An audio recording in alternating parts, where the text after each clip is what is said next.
Salut à tous et bienvenue dans ce deuxième cours dédié à l'essentiel de la gestion financière pour les entrepreneurs. Dans le cadre de cette vidéo, je vais vous expliquer comment j'ai économisé 5 jours de travail en externalisant ma comptabilité à un expert comptable. Donc sans plus attendre, eh bien c'est parti.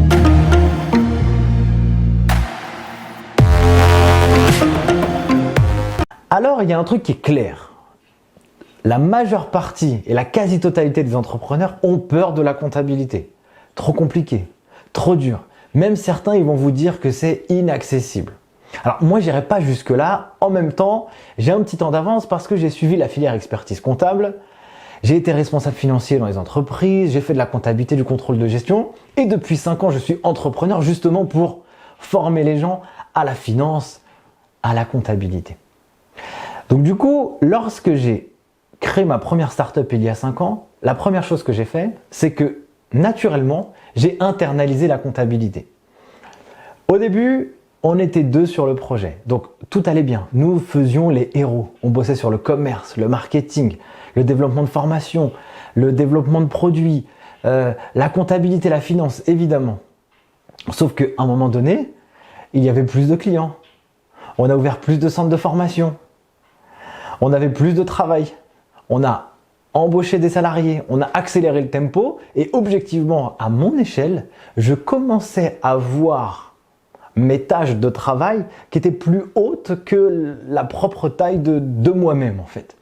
Et donc du coup, c'était un peu compliqué parce que en tant que CEO de la boîte, j'étais la journée dans mon rôle le plus total, où je développe le commerce, je fais toutes les actions qui vont créer de la valeur et la nuit, je fais de l'administratif et de la comptabilité.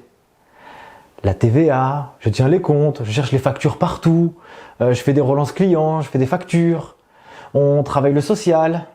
Et en fait, à l'heure où la majeure partie des gens y dorment, et ben moi à 4 heures du matin, je me réveille non pas pour méditer, non pas pour faire du sport, non pas pour apprendre des choses, mais pour traiter toutes ces tâches administratives. Et plus le temps avance, et plus le temps a avancé, et plus je me suis dit qu'il y avait un problème parce que j'étais moins performant, plus fatigué, moins créatif, bref. Là, j'ai bien vu qu'il y avait un problème. Et quand il y a un problème, j'ai une devise, c'est toujours la suivante. Quand il y a un problème, restons focus sur la solution pour résoudre ce problème. Comme ça, on avance. Et là, j'ai regardé, je me suis posé plein de questions. Je me suis dit, qu'est-ce qui ne va pas? Quelles sont les tâches aujourd'hui qui m'apportent pas beaucoup de valeur ou qui me prennent du temps? Donc évidemment, j'ai pris le sujet de la comptabilité. Et je me suis posé plein de questions en fait. Première question, je me suis dit, qu'est-ce que je gagne à moi-même en tant qu'entrepreneur à faire la comptabilité? Évidemment, il y a un avantage qui est indéniable, c'est que je peux avoir les chiffres en temps réel. Et pour moi, ça c'est fondamental de faire des actions et de mesurer l'impact chiffré tout de suite. Donc, avoir une comptabilité qui est tenue à jour et vite, eh bien franchement, ça vous donne des informations capitales pour pouvoir développer la suite. D'ailleurs, c'est aussi pour ça que ce que je conseille aux entrepreneurs, c'est évidemment d'avoir des chiffres qui sont toujours à jour. Jamais dans l'histoire de l'entrepreneuriat que j'ai vécu depuis 5 ans, nos entreprises, nos projets ont été à découvert.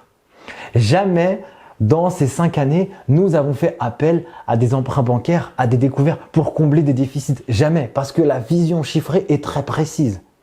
Même si le business parfois se ralentit ou descend un petit peu, c'est pas grave. Il faut juste avoir la bonne action au bon moment, mais il faut l'information.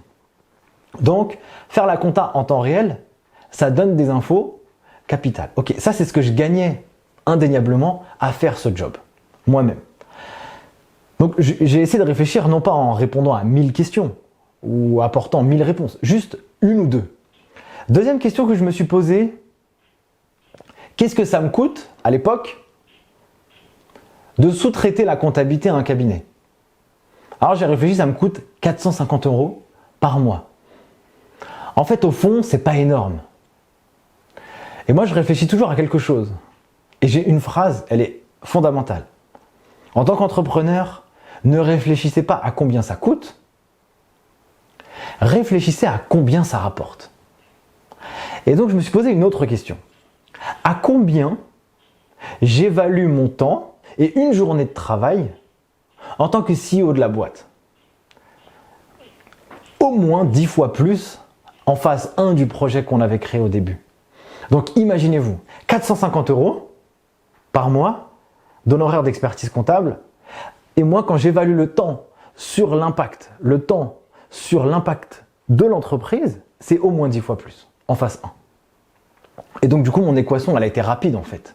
Je me suis dit, ok, je vais devoir externaliser parce que je vais, moi, économiser du temps pour créer de la valeur pour l'entreprise. Par contre, j'ai un problème. Comment je vais faire pour avoir mes chiffres en temps réel? Alors, je me suis acharné à trouver un très bon expert comptable. Et là, c'est un facteur clé de réussite pour vous, les entrepreneurs, d'avoir un expert comptable en béton. Alors, je vais vous donner quelques astuces ou en tout cas quelques conseils pour pouvoir le trouver. D'ailleurs, moi, je me suis acharné à le trouver. Je pense qu'au début, le pauvre, parce ça a dû être un peu galère pour lui d'avoir cette fusée ou qu'est-ce qui se passe, c'est quoi toutes ces questions. J'ai peut-être pas l'habitude d'avoir ça habituellement. Donc, pour moi, un des facteurs clés de choix pour choisir son expert comptable, déjà, il doit absolument être accessible. Quand je dis accessible, c'est vous avez une question, il doit pouvoir vous apporter une réponse rapidement. Si vous n'avez pas ça, vous devez vous dégager de la charge mentale quand vous êtes entrepreneur. Vous devez aller vite. Vous ne devez pas avoir des choses qui traînent dans votre tête, qui vous polluent l'esprit et qui vous réduisent votre créativité. Allez vite. Donc il doit être accessible. Une question, une réponse rapide. Sur tous les canaux, que ce soit par mail, par téléphone ou en visu. Deuxième cas de figure, il doit absolument connaître votre industrie. Connaître votre industrie, ça veut dire qu'il connaît le produit que vous vendez, il connaît le service que vous proposez, il connaît le secteur dans lequel vous travaillez. S'il ne connaît pas, vous allez perdre du temps à lui expliquer ce que vous faites et lui, il ne pourra pas vous conseiller en retour par rapport à ce qu'il connaît déjà. C'est extrêmement important d'avoir quelqu'un qui connaît ce que vous faites.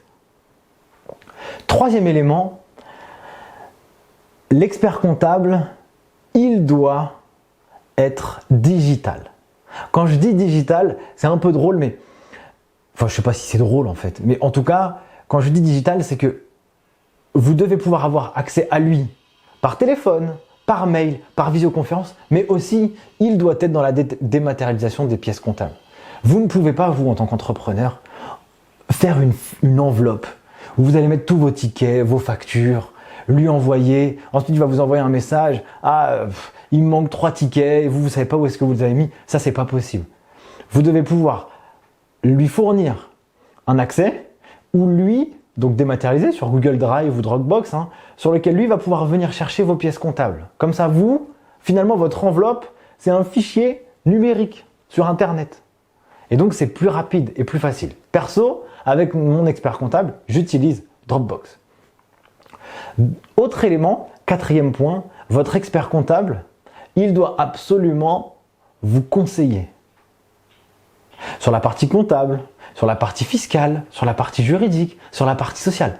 Posez-lui des questions, faites-lui des demandes, même dans les premiers rendez-vous, quels sont les éléments qu'il pourrait vous apporter pour que vous puissiez avancer dans votre projet, optimiser les coûts, optimiser d'un point de vue fiscal. Quels sont les conseils qu'il peut vous apporter? C'est fondamental qu'il puisse vous donner des conseils. Et au-delà des conseils qu'il peut vous donner, il faut absolument, autre point, qu'il soit pédagogue. Parce que s'il vous dit des choses que vous ne comprenez pas, vous êtes mort. Donc il faut bien veiller à ce que lorsqu'il vous explique quelque chose, vous ayez la complète compréhension de ce qu'il vous raconte.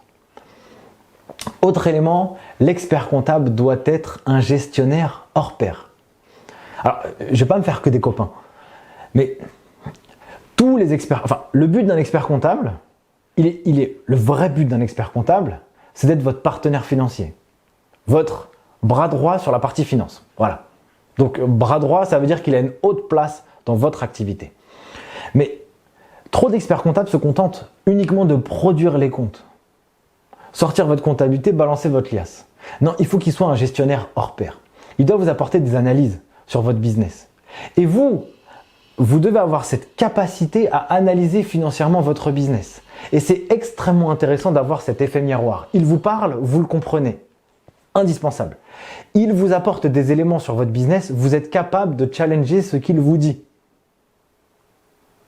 Il a vu des choses que peut-être vous n'avez pas vues. Ou inversement, peut-être que vous avez vu des choses sur la partie financière que lui n'a pas vues.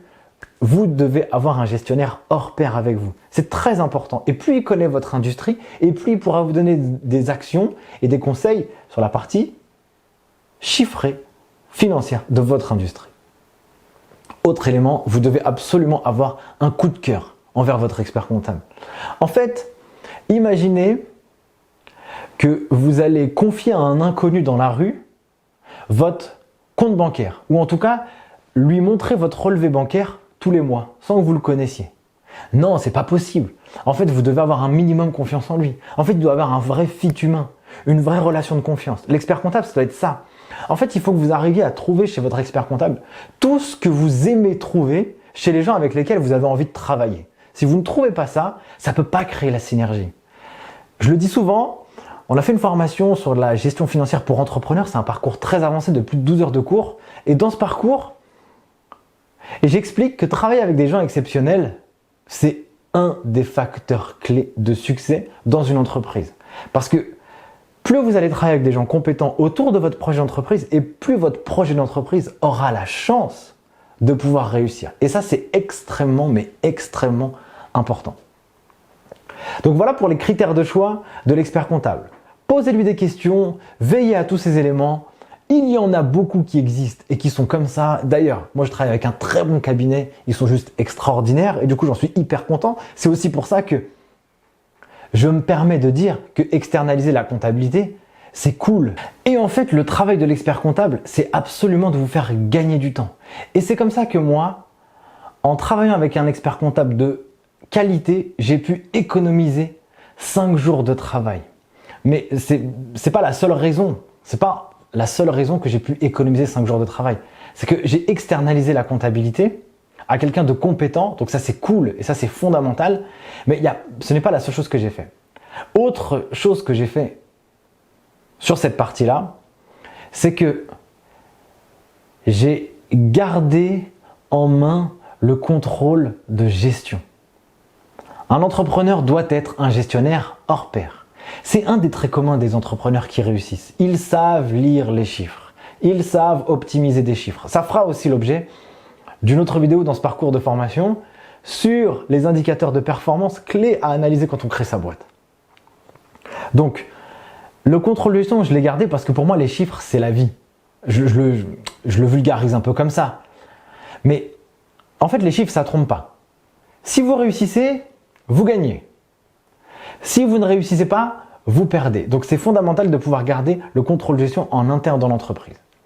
Autre élément, j'ai trouvé une organisation infaillible. En fait, il n'y a pas très longtemps, j'ai fait une formation sur la productivité. Et en fait, en faisant cette formation, ça a chamboulé complètement ma manière de travailler. J'ai transformé des mois en des jours, en fait. Et donc, sur la partie comptable, c'est exactement ce que j'ai fait. J'ai transformé des heures pas possibles en des petites heures, même pas, pour pouvoir gérer la comptabilité dans l'entreprise de manière la plus automatisée possible. Alors déjà, comment j'ai fait? J'ai trouvé une organisation avec mon comptable qui lui va lui et qui me va moi, pour qu'il lui puisse être organisé de la meilleure des manières et que moi je puisse lui donner des informations quand il a besoin. Du coup, ce que j'ai fait, c'est que je me suis fixé des rendez-vous avec moi-même dans mon agenda. Les caractéristiques des entrepreneurs qui réussissent, c'est qu'ils ont une productivité hors norme, hors pair. En gros, c'est simple en fait. Fixez-vous un objectif et définissez toutes les étapes pour atteindre ces objectifs. Et tout ce qui vous détourne de votre objectif, virez-le. Voilà, c'est pas plus simple que ça. Et vous allez voir que vous allez faire un ménage juste pas croyable. Donc moi, mon objectif, c'est d'avoir une comptabilité à jour. Et comment je fais pour avoir une comptabilité à jour? Il faut que je me détourne de tout ce qui va me détourner de cet objectif-là. Alors je me suis fixé donc du coup, comme je vous l'ai dit, des rendez-vous avec moi-même dans Google Agenda et c'est pour moi, c'est pas pour autre chose. pour pouvoir transmettre tous les éléments à mon cabinet d'expertise comptable. Autre élément, j'utilise un outil d'automatisation pour transmettre les documents à mon expert comptable. Il y a un document qui s'appelle Zapier. Et Zapier, c'est un outil qui va vous permettre d'automatiser des tâches humaines, oui. Donc ouvrir un mail, prendre une pièce jointe, aller le mettre dans un endroit, et bien ça, je l'ai automatisé avec un outil informatique. Et ça, c'est juste fondamental parce que ça vous fait gagner un temps fou. Et en plus, vous n'avez même plus besoin de vous en occuper. Et donc, ça vous libère de l'énergie dans votre tête. Donc, la productivité, l'organisation, c'est fondamental. Trouvez la bonne organisation avec votre expert comptable. Fixez-vous des plans et des blocs pour travailler sur votre comptabilité de manière précise en étant très concentré. Automatisez le maximum d'informations et évidemment, contrôlez bien que vous lui avez bien envoyé tous les documents comptables, également avec le relevé bancaire de votre entreprise. Et évidemment, si ce n'est pas vous qui le faites, faites-le sous-traiter à quelqu'un de votre entreprise, si quelqu'un fait de l'administratif. Veillez que ce qu'il y a dans le relevé comptable, relevé de la banque, pardon, eh bien, l'expert comptable a toutes les pièces. Comme ça, il ne reviendra pas vers vous en vous demandant « il me manque ça. » Catastrophique. Ça vous perd du temps, ça vous bloque et ça vous rend pas service pour avancer dans votre gestion comptable. Donc du coup, voilà pourquoi je vous conseille en tant qu'entrepreneur d'externaliser votre comptabilité pour vous consacrer et vous concentrer sur la valeur de votre entreprise et les sujets qui ont le plus de valeur. Analysez combien vaut votre temps et analysez combien vous coûte la sous-traitance de votre comptabilité. Et évidemment, je le conseille, mais ce n'est pas parce que vous avez décidé d'internaliser votre comptabilité que c'est forcément un mal. Bien sûr que non. Vous pouvez avoir envie de le faire dans une première étape, etc. Moi, perso, je ne le conseille pas parce que je considère que pour être fou dans son projet, pleinement le réussir, il faut être focus sur ce qui va générer de la valeur et qui va vous aider à atteindre votre objectif prioritaire que vous êtes fixé avec votre entreprise. Voilà pour cette vidéo. Immense merci de l'avoir suivi. Dans la prochaine, vous allez voir les obligations comptables en fonction de votre activité et de votre régime d'imposition. Je me rappelle de quelqu'un à l'époque qui avait fermé sa boîte parce qu'il ne connaissait pas ses obligations comptables précisément et l'URSSAF lui avait réclamé 10 000 € et lui, il avait mangé toute la trésorerie pour bien profiter de la vie. Et donc du coup, il n'a pas pu payer, il a été obligé de fermer sa boîte parce qu'il ne connaissait pas précisément ses obligations comptables. Donc du coup, je vous invite à regarder cette vidéo et je vous dis à très vite pour le prochain cours. Ciao!